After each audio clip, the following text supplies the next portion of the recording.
climate change is not a separate problem in itself. It is a symptom of a larger problem, and as far as I'm concerned, you can, when you're talking about biodiversity loss, deforestation, desertification, in my opinion, even tensions between countries, I think even international peace is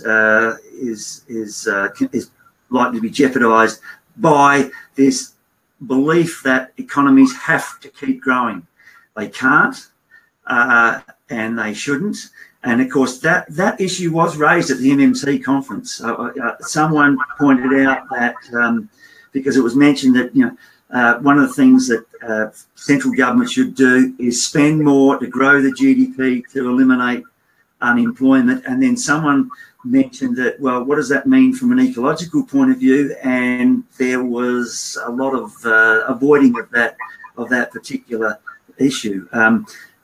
I'm one of these who believes that modern monetary theory, if it does anything, it indicates to us that if, in order to meet a range of goals, economic, social and environmental goals, it requires the central government to deficit spend, then the central government should deficit spend, and it can do that forever.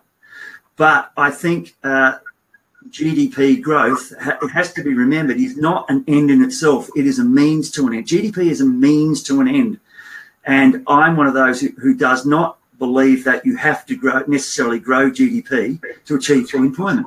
So if I ask you, Steve, is there enough GDP being generated in the USA to have full employment? And your answer is probably yes, of course there is. So that then raises the issue, well, why isn't there full employment? Well, it's got a lot to do with the way GDP is distributed within the USA through work. And I can't see why the USA needs to grow its GDP in order to have full employment. The idea of a job guarantee would be that those who currently are unemployed would be given work by, say, the US federal government, but it would probably mean that people, very high income people, would probably have to give up something in order to provide the goods and services that would then be consumed by people who would be on the job guarantee. But you don't have to grow the economic pie if you've got unemployment to achieve full employment. You just have to distribute it more evenly. And I think the distribution issue is an important one. In fact, in a world where we're running into all these environmental problems, distribution is the key. It really, and of course, using resources more efficiently, that's also fairly important. But of course, unemployment is a problem, but it's I don't see it as an economic problem. I actually think it's an ethical problem. I think there are ethical issues associated with unemployment. We should have full employment, not because it means there's a wastage in terms of what can be produced, because when you produce something, there's a benefit, but it also comes at a cost, and most of those costs are ecological. So you could actually argue that unemployment is good for the environment, because it means you're perhaps producing less, and therefore there's less stress on the natural environment. I don't like to see it in those terms. I think that, yes, we should be perhaps reducing the impact on the natural environment by being careful about how much we produce, but that doesn't mean that's an excuse for unemployment. We can still have full employment without having to grow the economy. And in fact, I see the job guarantee as a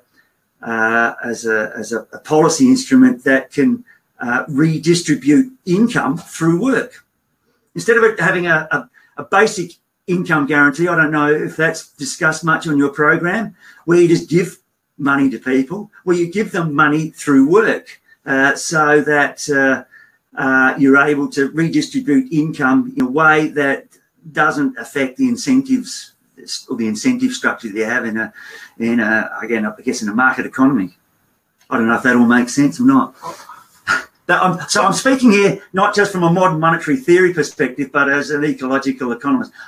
It's beautiful. I mean, we haven't had this. Would I sound pretentious if I said that I'm probably one of about a handful of people in the world who are bringing ecological economics and modern monetary theory.